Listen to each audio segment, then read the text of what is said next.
What is good? Today, we're going to talk about the top 10 running backs pre-combine for your pleasure. This is a fun, deep class. That's my first run through these running backs. For this ranking, I've only kind of used the raw numbers in the films. We're working on the analytical side, and that should be post-combine. As per usual, these rankings are brought to you by Fast Draft, the fastest, easiest fantasy app on the planet. Use promo code FFD and we'll double your first deposit up to $25 with said promo code. So we're going to work from 10 on up, but I couldn't just start at 10. I had to give some shout outs here because there was other running backs involved here who really, up until we recorded this, were jockeying for the last two-ish spots. So those guys would be Brashard Smith, Jordan James, DJ Giddens, Woody Marks, LaQuint Allen. All right. You kind of have, this class is really fun. You have a bunch of guys in a bunch of different buckets, and landing spots and roles are going to be, really help determine some things. But you have guys like Brashard Smith, LaQuint Allen, and Woody Marks who are excellent receiving running backs. Now, Brashard Smith is a converted wide receiver from Miami who had 34 receptions this year, had the highest PFF grade for a running back. So he's kind of just getting started in his career. He was really exciting. So he was vying for that, last spot. Jordan James is one of my favorites in the class. He's from Oregon. DJ Giddens, he's kind of got some incredible lateral movement, 6'1", 215-ish. So that size and the way he kind of moves laterally and shifts around and force missed tackles is really incredible. But then you got guys like Woody Marks and LaQuint Allen kind of in that Brashard Smith bucket. Woody Marks is 24. So that was a little bit of a deterrent for sure. But he's 5'10", 215. He's put together over a, albeit longer career, 247 receptions from a running back. That's crazy. And I like his game as an actual RB as well. And then LaQuint Allen had 72 targets this season with 61 receptions. To go along with that, 105 yards of career receptions total.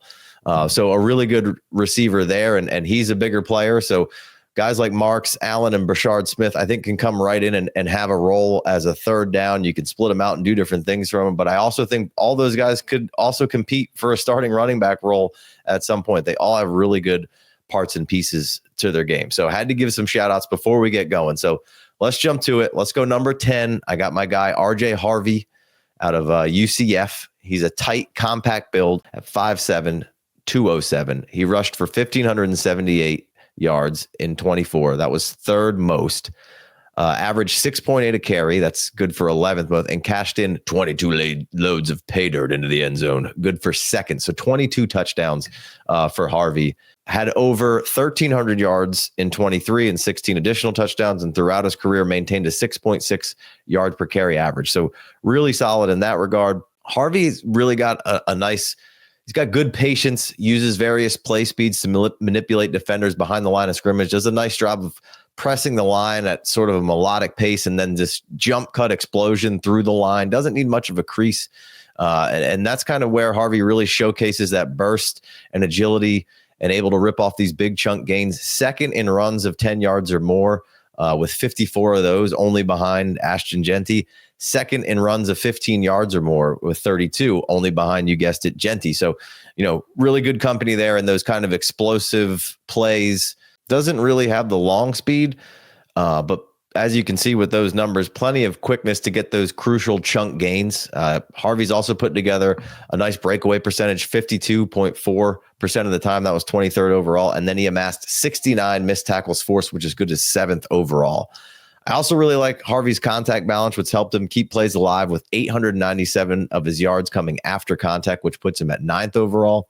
And lastly, the receiver chops really seem fine for him. And really throughout these class so far, and especially this top 10, there's really not, I don't really have a gripe with any of their receiving ability. I don't think any of them are maybe up to the level of LaQuint Allen or Brashard Smith, maybe in those regards, outside of maybe Henderson. But we'll get there. But what I saw from Harvey was certainly not a liability. The receiver numbers aren't insane, but 29 targets, 20 receptions this past year in 24, and that was good for a career of 55 total receptions. So fine enough. And when you watch him on the field, it doesn't look awkward. It doesn't look like it's he really is struggling when he's out there and running routes and stuff. There's actually some pretty good stuff on film for some catches downfield, some wheel routes, and some catches in the end zone. So a couple negatives here. Harvey is a little old, started his career as a quarterback, then switching it over to the running back position. He just turned 24, which really isn't ideal for your dynasty team per se. Like I said, maybe not the crazy long speed either, but the burst and agility and quickness is all really there. And the pass pro was a bit of a mixed bag here. So some good, some bad, but not really in the plus category in that regard. So again, Harvey a little old, which maybe, helped him stay a little lower in the ranking, because I do really like what Harvey's been bringing to the table. So let's keep it moving. All right, coming in at number 9, we got Ollie Gordon. He came in at 6'1", 233 at the Senior Bowl. Obviously a specimen, and the size adjusted speed score is going to be through the roof. But had an up and down college career. The 23 season had the fantasy football community enamored with Ollie Gordon, probably preseason a lot of people's RB1. He led the nation in rushing with 1,580 yards, 6.4 average, 20 TDs. That was second. Missed tackles forced 59, 42 rushes of 10 yards or more. That was good for second in 2023. Had the most rushes of 15 yards or more with 29. And that helped with a breakaway percentage of 57.2%. And that was good for 7th overall. So some really good numbers. And then I think an underrated part of Gordon's game is the passing game. I think he's got really good receiver chops, especially for the size and build that he is. 41 targets. That was good for 11th, and 33 receptions. So that's really solid. So what changed? Because 24 was a little bit of had you head scratching and you were lamenting over where to put him here. And I'm not super confident right now, but the 23 stuff is great. But a big part of it is he averaged 4 yards before contact. And the Oklahoma State line this year, for whatever reason, which was kind of very similar to where it was, only averaged 1.8 yards before contact. This is a problem to me because Ollie's a bit of more of a runway runner. Not that he can't create on his own, because I don't think he's terrible at that. I do think for his size, like, he does have some decent agility, but he's at his best once those legs are churning and really getting kind of striding, kind of like Derrick Henry is. So if you bother him in the backfield and get there where you were seeing the big push without being touched in 23, and then in 24, you were seeing only 1.8 yards before contact, where it was 4 in the previous year. So I think that's a big thing that led to it. Oklahoma State was just not a good program in 24.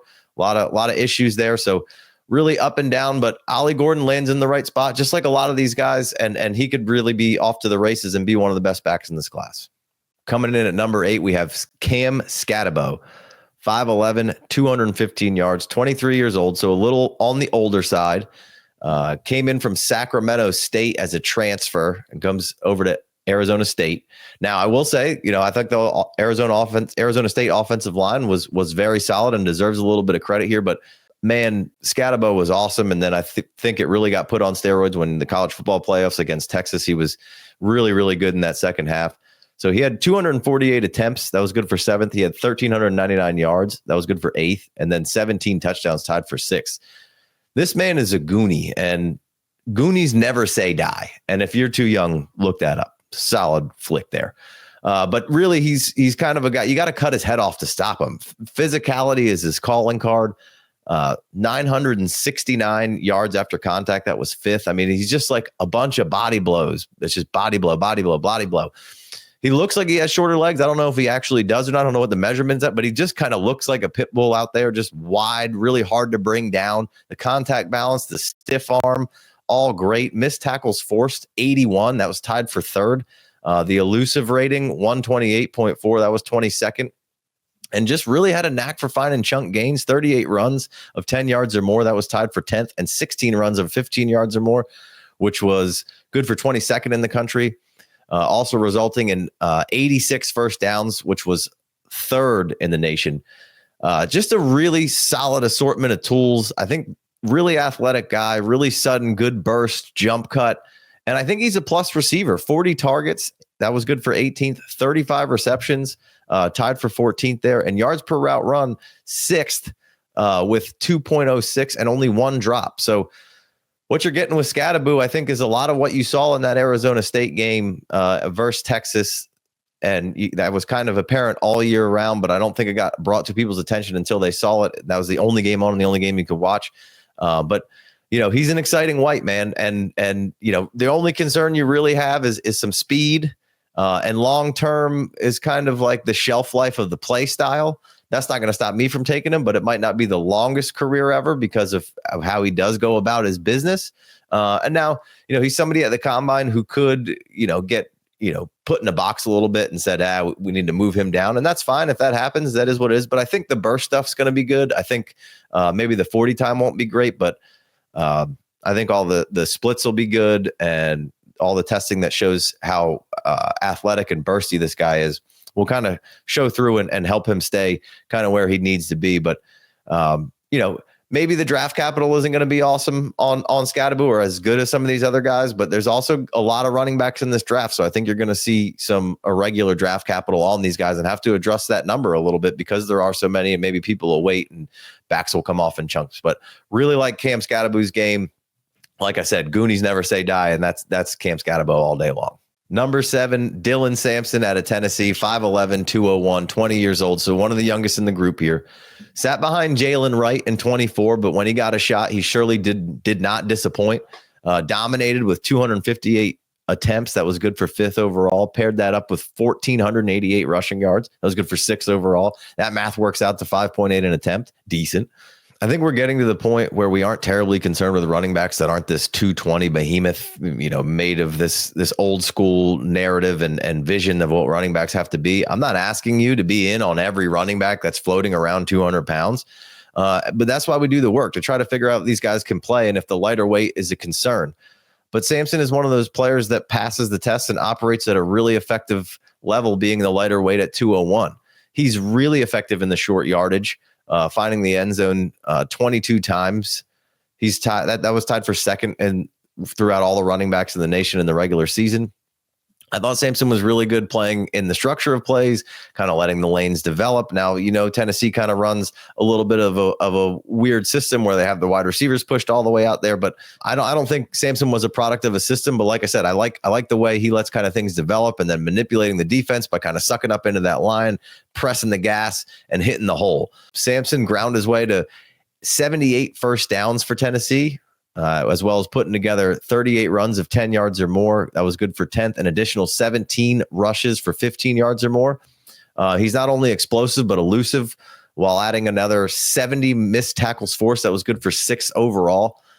So what you have here is you have a little bit lighter of a running back, but I don't feel like he's deficient really in very many aspects of his game. Maybe doesn't have the incredible long speed, but the quickness, burst, agility. I think his vision's pretty good. I think he's good at playing in the structure of the play. He's a little bit younger and not experienced, but didn't get caught up in bouncing a terrible amount from what I could tell. Only 20 receptions. That was tied for 63, 25 targets. But again, 20 is around the threshold that people want to see. And I thought he was good in the receiving game. Mixed bag on pass pro. Saw some good, saw some bad. But there's really not that much for me to pick apart in Sampson's game. And I mean, he's at 7. So that just speaks to, I think, how good and fun this class is.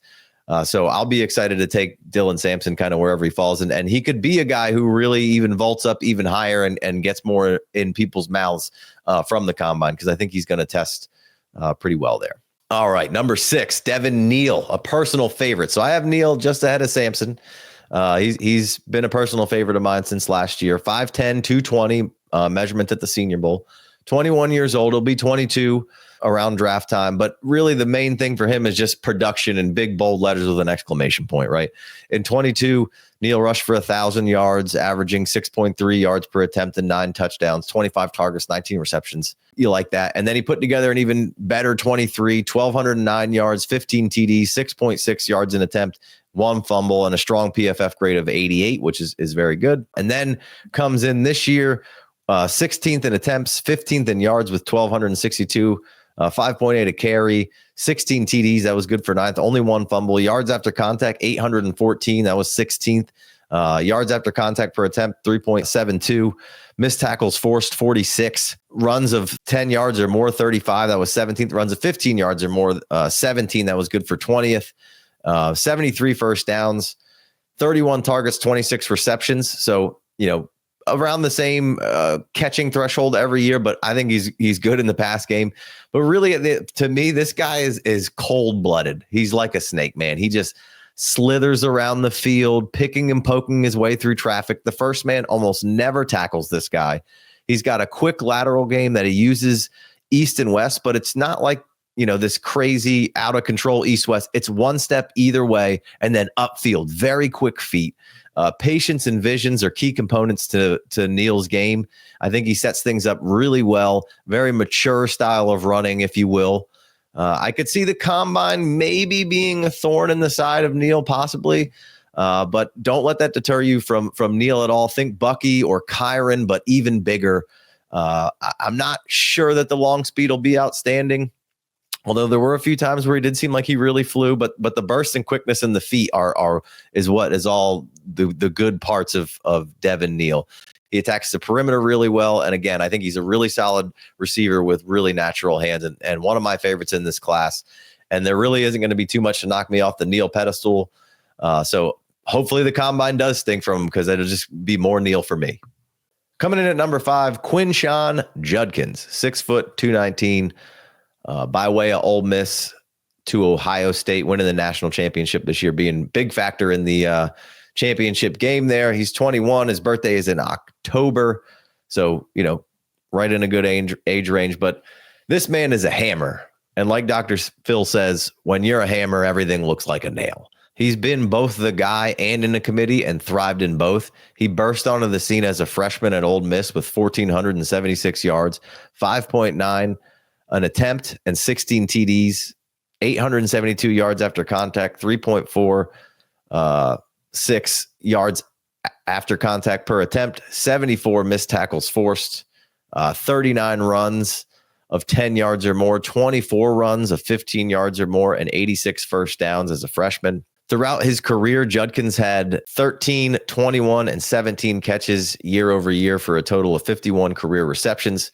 Now, that's not an astonishing number by any means, but when you pop in the tape, man, the hands are really soft and really reliable.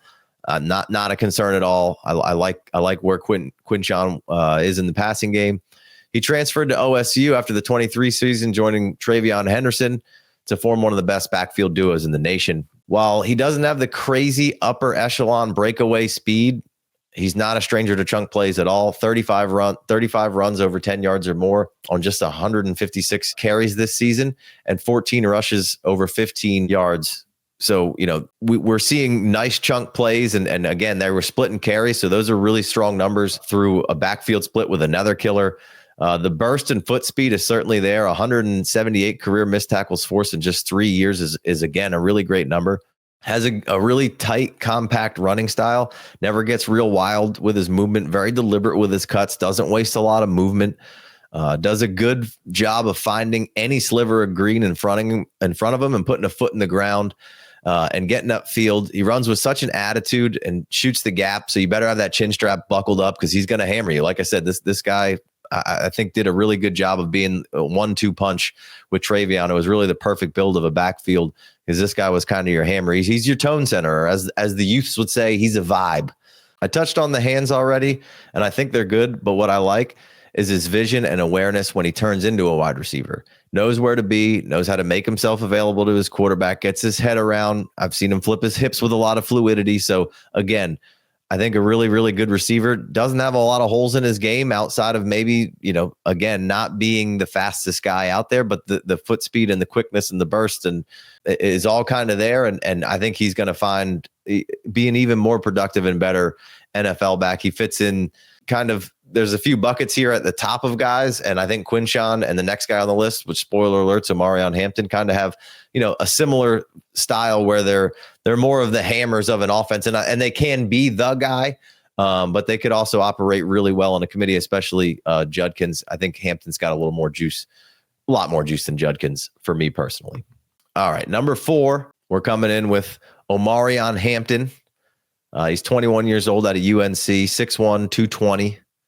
Just an absolute specimen of a runner. And when we get to these top couple of guys, that's what you're getting. You're getting these big, well-built machines who kind of have, all the traits that you're looking for. He had 100 plus rush yards in all but 2 games in 24. Just a big physical runner, see crease, hit crease. No nonsense style of running. Not really one to dance around north and south with his game. Really tough to bring down. Finishes runs extremely well. Rarely not falling forward. Lack of elite long speed, but not really an issue for me. I think he's plenty fast enough. I definitely will be interested to see what the combine numbers are. Real Analytics had him clocked in at 20.9 miles per hour, which this year, which is fine. But the burst and quickness are really good, so no concerns there.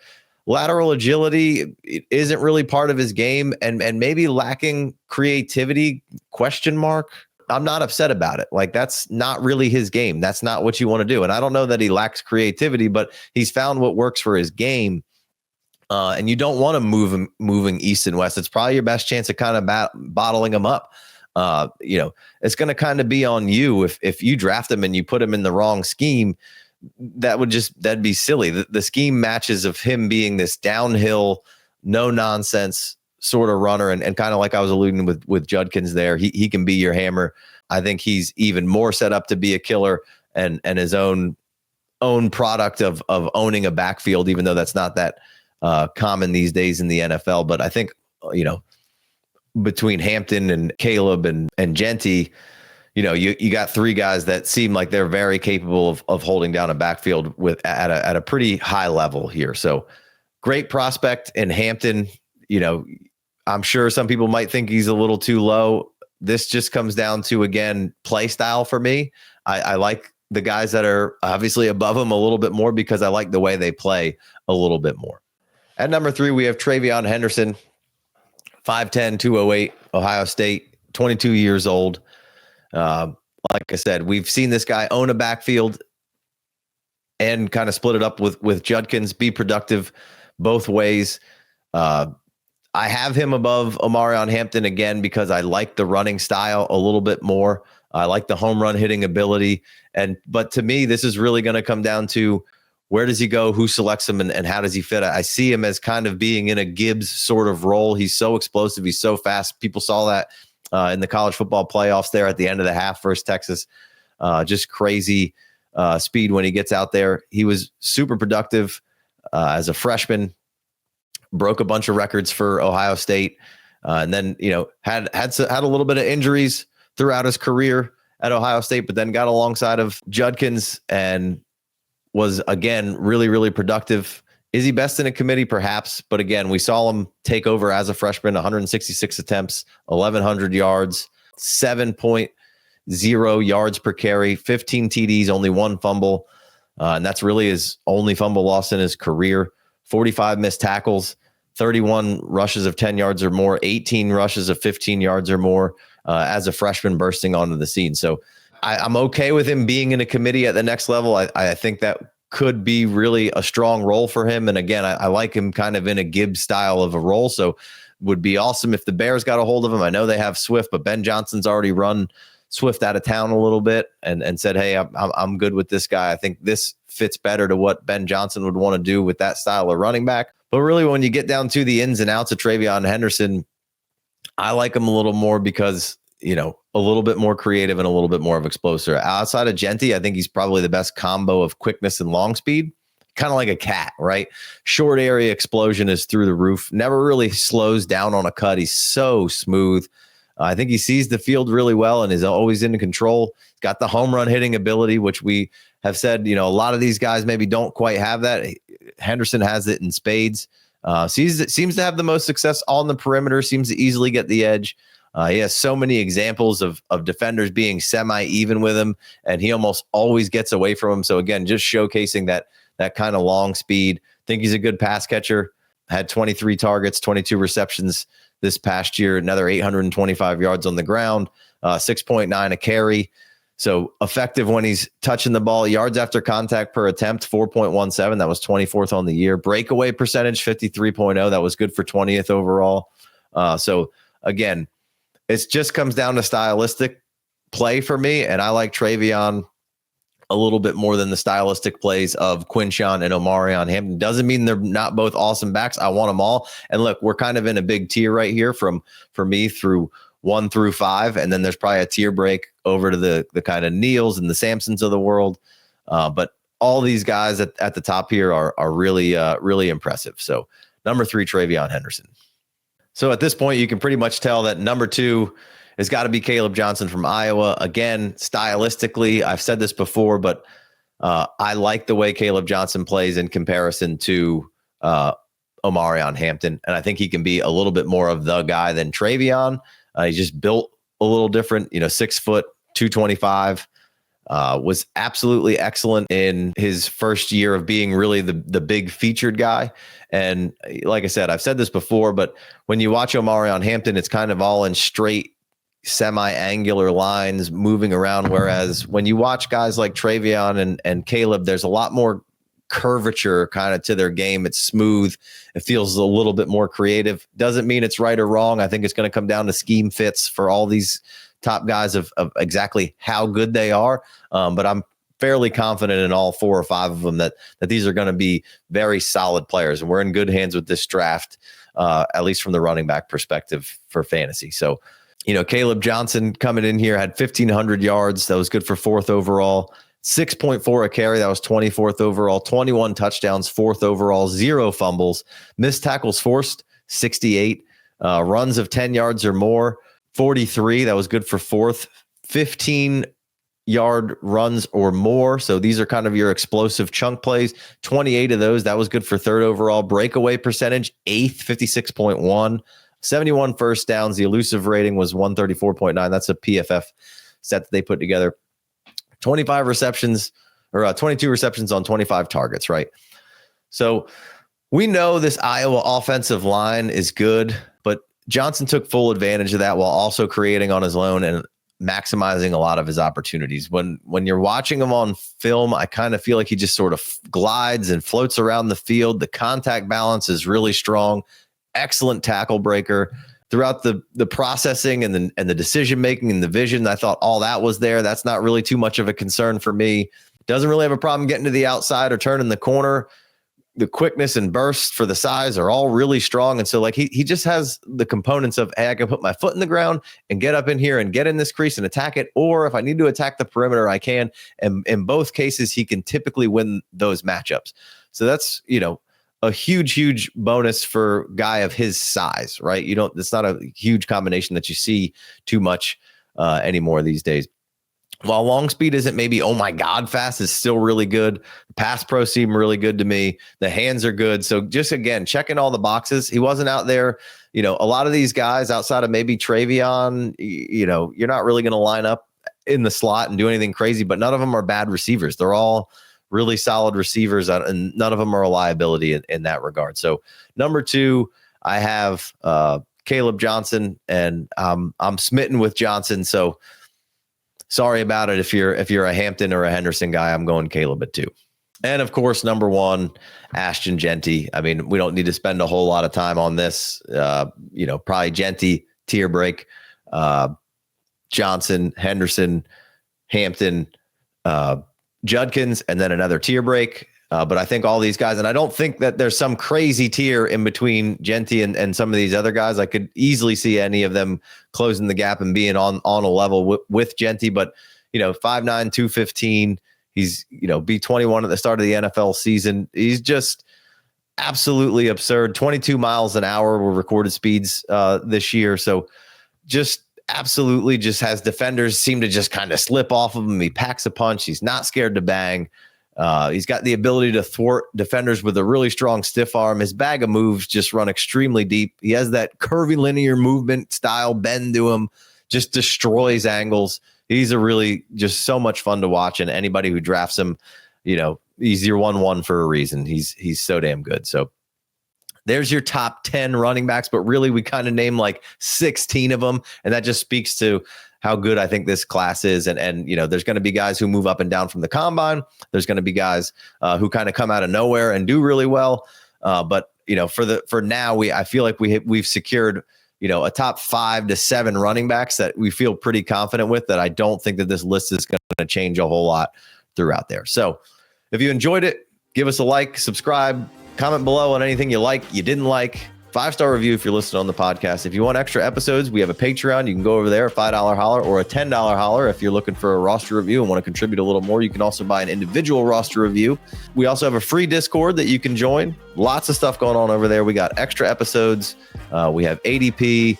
We have mock drafts constantly going on. We'll have rookie rankings. We'll have regular Dynasty rankings. So be sure to check that out if you're loving the show and you want more stuff from it. Until next time, I'm Casey. This is the FFD. Peace.